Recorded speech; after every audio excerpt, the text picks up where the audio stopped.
मेरा नाम गुरलाब सिंह है, ठीक है। और मैं ज़्यादातर डार्क जोक करता हूँ क्योंकि मेरी मम्मी ने भी ये किया है। हाँ, जब मैं पैदा हुआ था तो मेरे पापा डॉक्टर के पास गए, कहते ये बदल गया है, हमारा नहीं है। तो डॉक्टर कहता अभी तो हमने इसकी अम्बोलिकल कोड भी नहीं काटी है, अभी कैसे बदल सकता है। बहुत दिक्कतें आती है पता है ऐसे लुक्स की वजह से। कुछ भी गलत हो सबसे पहले शक तुम्हारे ऊपर ही जाता है। मैंने पूरी जिंदगी कसमें खाई हैं कि मैंने नहीं किया ये। हाँ, एक बार मैम क्लास में पढ़ा रही थी, बीच में किसी ने पात दिया। मैम मुझे बोली कि गुरलाब तुमने किया ना ये। मैंने कहा मैम घर पे हूँ मैं, आपने कॉल किया है मुझे।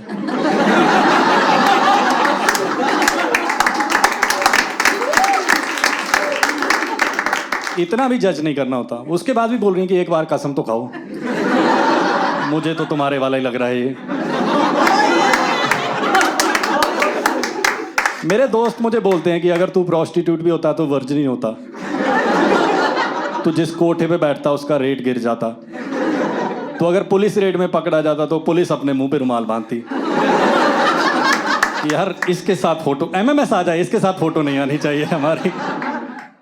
बहुत दिखते यार। मैं चेंज करना चाहता था पता है। मैं सैलून गया, जैसे आप लोग सैलून जाते हो ना, वो ऐसा बोलते हैं कि चेहरा खराब हो गया है, स्क्रब करवा लो। मुझे वो सिर्फ इतना ही बोलता है कि चेहरा खराब हो गया। मैंने कहा फिर कहता फिर क्या, एक्सेप्ट करो और क्या। मैंने कहा यार कोई उपाय तो बताओ। कहता मुल्तानी मिट्टी लगा के रखो। मैंने कहा कितना टाइम। कहता जिंदगी भर, फिर शायद अगले जन्म में गोरे हो जाओ, नहीं तो ये 7 जन्मों का रिश्ता लग रहा है तुम्हारा। तो मैं दूसरे के पास चला गया। उसने स्क्रब करना शुरू किया, वो चौंक गया।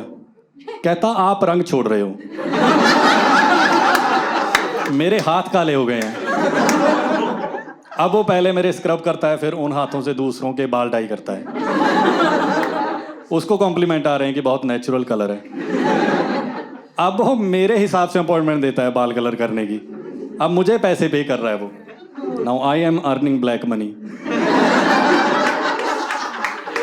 पर इन सबके बावजूद मेरी गर्लफ्रेंड बन गई थी पता है। मैंने जब अपनी गर्लफ्रेंड को पहली बार किस किया तो उसको घर पे डांट पड़ी थी। उसकी मम्मी कहती तूने सिगरेट पीनी शुरू कर दी है, मेरे होंठ काले हो गए हैं। तो वो कहती नहीं ये बॉयफ्रेंड है मेरा, इसको किस किया था मैंने। उसकी मम्मी कहती इससे अच्छा तो सिगरेट पी लेती, ये बवासीर से तो कैंसर अच्छा है। मुझे लगा मुझे उसकी मम्मी को इम्प्रेस करना है, तो मैंने सोचा सबसे बेस्ट है जॉब कर लेता हूँ। तो मैं इंटरव्यू देने गया।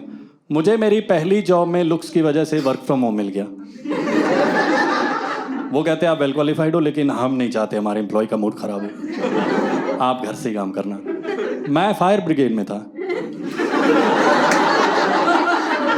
मैंने कहा इसमें कैसे करूं वर्क फ्रॉम होम। कहते जब आग लगेगी हम फोन करके बता देंगे। अब मैं जूम पे देख रहा हूँ आग लगी हुई।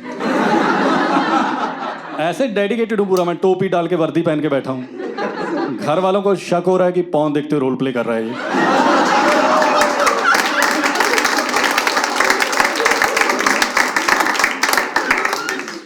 बहुत दिक्कत होती है यार। वो रिश्तेदारों को बोल रहे हैं कि इसको बोलो जॉब पे जाए।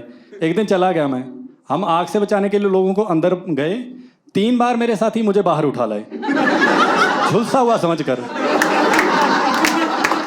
कहते रंग की वजह से शक हो जाता है, हम क्या करें।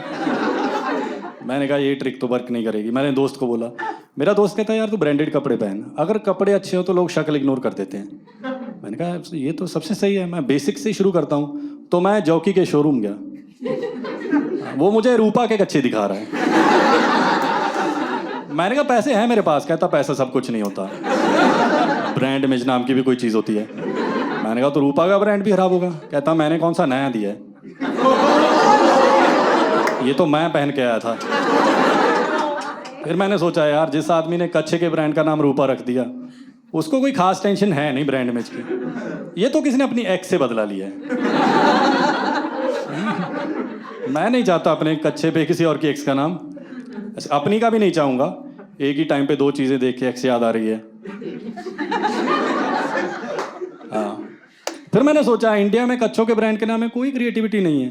कितने अजीब अजीब नाम होते हैं, Amul Macho, Lux Cozy, Bigg Boss. एक तो इंडिया में कच्छे के ब्रांड का नाम बिग बॉस नहीं होना चाहिए, अफ्रीका में हो सकता है।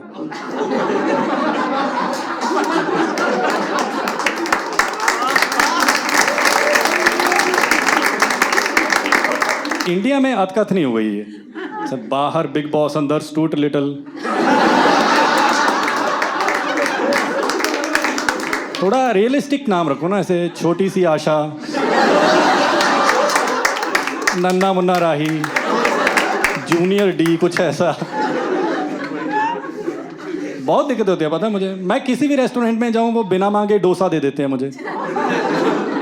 मैं पराठे खाने आया था, उसके पास है भी नहीं डोसा, उसने मेरे लिए जोमेटो से ऑर्डर किया है। मैंने कहा पंजाबी हूं मैं, कहता आप सांभर पी के देखो चेन्नई याद आ जाएगी। तो मैं जाता नहीं हूं अब किसी रेस्टोरेंट कैफे में, मैं टपरी पे बैठता हूँ।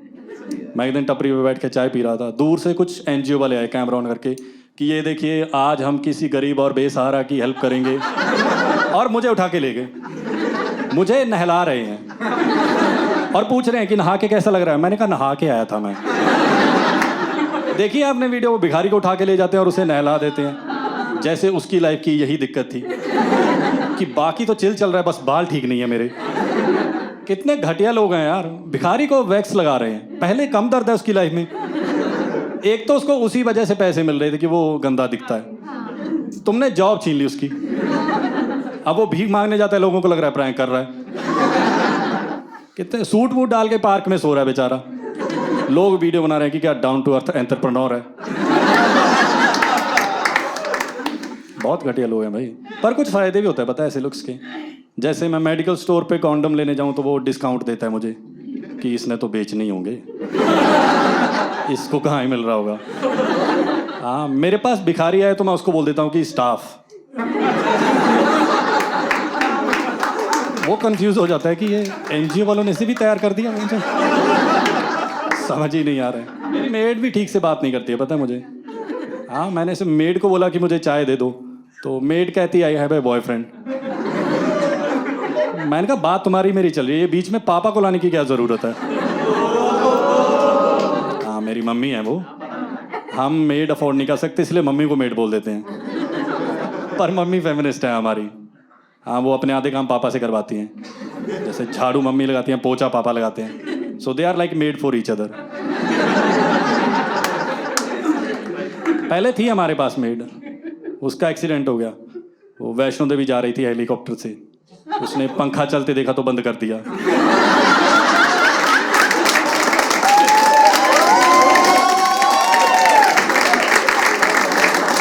कहती इतनी तो हवा चल रही है, क्या जरूरत है। अब वो हॉस्पिटल में पड़ी हुई है, दोनों हाथों पे प्लास्टर लगा है, ऊपर पंखा चल रहा है, मेड को दौरे पड़ रहे हैं। पूरा हॉस्पिटल परेशान है यार, इसकी रिपोर्ट हो कह रहे दौरे किस बात के पड़ रहे हैं इसको। उन्होंने बाबा बुला रखा है, वो ताबीज लगा रहा है कि कुछ तो कर दूंगा मैं ऐसे टूना टोटका करके। पर मेरे दोस्त भी ऐसे हैं यार, मतलब तुम अंदाजा लगा लो, मेरे दोस्तों में मैं सबसे सुंदर हूँ। बहुत बुरा लगता है मुझे जब इस बात पे हंसते हैं लोग, अपने दोस्तों के लिए कि कितने गए गुजरे हैं यार। ये तो एक तो बिल्कुल ही मतलब काम खत्म है, गया गुजरा है बिल्कुल ही।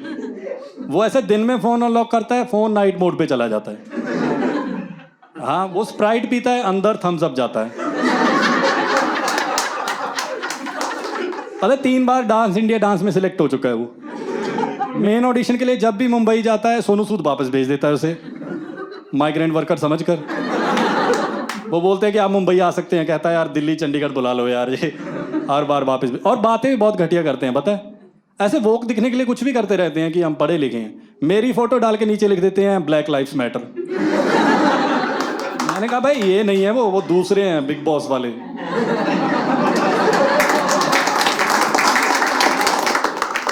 बहुत ही डम है भाई। मैंने एक दोस्त से पूछा, मैंने कहा यार तुझे पता है सेक्स डिटर्मिनेशन टेस्ट क्या होता है? कहता हाँ पता है। मैंने कहा क्या होता है? कहता उसमें ये पता लगाते हैं कि मुझे सेक्स कब मिलेगा।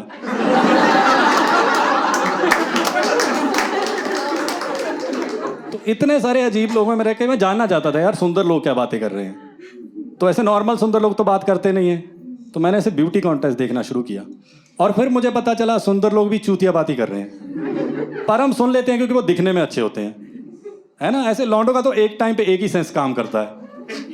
लड़कियों को लगता है उनका बॉयफ्रेंड गुड लिसनर है, पति गुड लिसनर है। नहीं, वो बस देख रहा है कि तुम करो बकवास, मेरी आंखों को मजा आ रहा है। हाँ तुम बोलो जो भी, मैं मुझे तुम्हारे साथ ही बच्चे करने हैं, मुझे चूतिया बच्चे चलेंगे, बस गोरे होने चाहिए, मेरी नस्ल सुधार दो बस एक। यही होता है हमारा। और सुंदर लोग ज़्यादा कन्विंसिंग होते हैं, पता है, वो कुछ भी बोले हम जल्दी सच मान लेते हैं। इसीलिए तुम देख लो कि सारे न्यूज़ रिपोर्टर सुंदर होते हैं। देखा है तुमने, टीवी पे आके एक सुंदर न्यूज़ रिपोर्टर बोल रही है कि मुसलमान लोग गलत हैं, देश को इनसे खतरा है, आधे मुसलमान मान के बैठे हैं कि इतनी सुंदर लड़की थोड़ी झूठ बोलेगी। अगर ये बोल रही है तो हमारे वालों ने किया ही होगा कुछ गलत। सब तरीके का प्रमोशन सुंदर लोग कर रहे हैं यार। ब्यूटी प्रोडक्ट्स की एड देखा है तुमने, फेयर एंड लवली की एड यामी गौतम कर रही है। और कितना गोरा करोगे तुम उसको? अगर तुम्हें प्रोडक्ट बेचना है तो अजय देवगन को गोरा करके दिखाओ, उसको बोले कि तुम पान मसाले ही बेचो, तुम्हें देख के थूकने का ही मन करता है, तुम बोलो जुबान केसरी। लेकिन जो बात मुझे सबसे बुरी लगती है वो ये है कि अजय देवगन ने पान मसाला की ऐड की और हम में से किसी ने नहीं सोचा कि शायद ना खाता हो ये। हमें लगा कि ऑब्वियसली यही तो सबसे बिलीवेबल है, इसके तो जेब में होगी 2 पुड़िया भी, माँ के देखो तुम। सुंदर लोगों के लिए है सब कुछ यार। हमारे जैसों की कोई न्यूज़ नहीं आती है, कोई प्रमोशन नहीं था, कुछ नहीं। हमारे जैसों की एक ही न्यूज़ आती है, वो दिखाते हैं जबकि जो ब्रेड आप खा रहे हैं उनको ये लोग पैरों से बना रहे हैं। उसमें मेरे जैसा खड़ा होता है कि तो आटा तो ऐसे ही गूंदा जाता है भाई, और क्या तरीका है। कोई अच्छी न्यूज़ नहीं आती है भाई। दिवाली पे आती है हमारी न्यूज़ कि ये इस आदमी के पास से 5 क्विंटल नकली खोआ पकड़ा गया, मेरे जैसा खड़ा होता है उसमें हमेशा। कोई ढंग का आदमी नहीं होता है, वो असली था खोआ, मैंने हाथ डाला नकली हो गया है वो। तो मैं ऐसे देख रहा था ब्यूटी कॉन्टेस्ट, उसमें आके एक लड़की बोलती है कि I think all are equally beautiful. तो फिर तू कंपटीशन में क्यों आई है? ये तो घर पे पता है तुझे, ये तो जज पे हक दिया तूने, किस बेसिस पे जज करेंगे अभी? अगर ऐसा है ऑल आर इक्वली ब्यूटीफुल तो बाकी 9 कैसे हार गई? कुछ भी बोलते रहते हैं। ब्यूटी कॉन्टेस्ट में जाके ये बोलना कि ऑल आर इक्वली ब्यूटीफुल, ये तो ऐसा हो गया अंबानी भिखारी को जाके बोल दे कि ऑल आर इक्वली रिच। और तुम तो लग भी रहे हो, सूट बूट पहना है तुमने तो। इंडिया की लड़की बोल रही है, पता है, चाइना की बोले तो मान भी लें। चाइना में तो हैं all are equally beautiful, China में नहीं जाते हैं लोग लड़की देखने, वो बोलते हैं चाचा देख लो ऐसी दिखती है। पता है चाइना में नाई की दुकान में शीशे भी नहीं होते हैं, वैसे 2 लोगों को आमने सामने बिठा के बाल काट देते हैं। चाइना में सबसे इजी जॉब है स्केच आर्टिस्ट की, उसके पास क्राइम होने से पहले स्केच बना हुआ है, वो दिखा रहा है कि इसने चोरी किया, कहते हैं अभी तो कर रहा है, वो भी मास्क पहन के। तुझे कैसे दिख गया?